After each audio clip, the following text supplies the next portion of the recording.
Setiap malam sebelum tidur, gadis itu akan memotong rambutnya terlebih dahulu. Kemudian, ia menggunakan lilin untuk membuat wig palsu.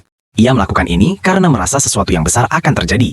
Dan memang, di tengah malam, sepasang tangan gelap tiba-tiba menutup mulutnya. Itu bukan orang asing. Itu Rictus, putra sulung sang tiran. Tatapan Rictus yang kotor telah tertuju pada rambut Furiosa sebelumnya hari itu. Tapi untungnya, Furiosa sudah siap. Entah bagaimana, ia berhasil melarikan diri dari kamar dan dengan cepat mengambil sedikit oli motor, lalu mengoleskannya ke seluruh wajahnya. Saat Rictus berlari mengejarnya, Furiosa telah menghilang. Yang bisa ia lihat hanyalah jurang sedalam 100 meter.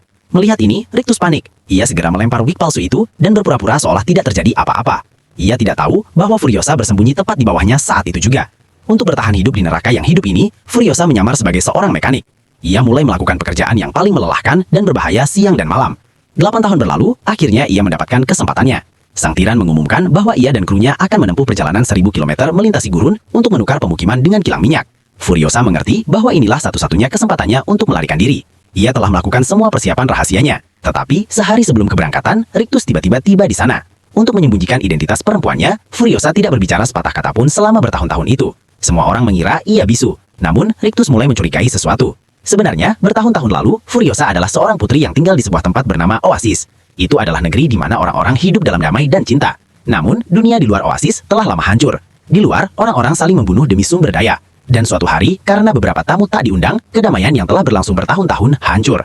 Furiosa sedang memetik buah persik ketika tiba-tiba sebuah suara keras menggema di telinganya. Ia berbalik dan melihat sekelompok perampok bertopeng berdiri di hadapannya.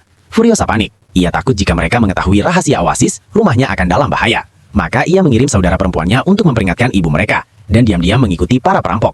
Rencananya adalah menguras bahan bakar dari sepeda motor mereka, agar mereka tidak bisa pergi lebih jauh. Namun saat berikutnya, para perampok menangkapnya. Mereka mulai membawa Furiosa menuju gurun. Sementara itu, ibunya berangkat untuk menyelamatkannya. Ia membunuh beberapa perampok, tetapi masih tidak bisa menyelamatkan Furiosa. Para perampok membawanya kepada pemimpin mereka.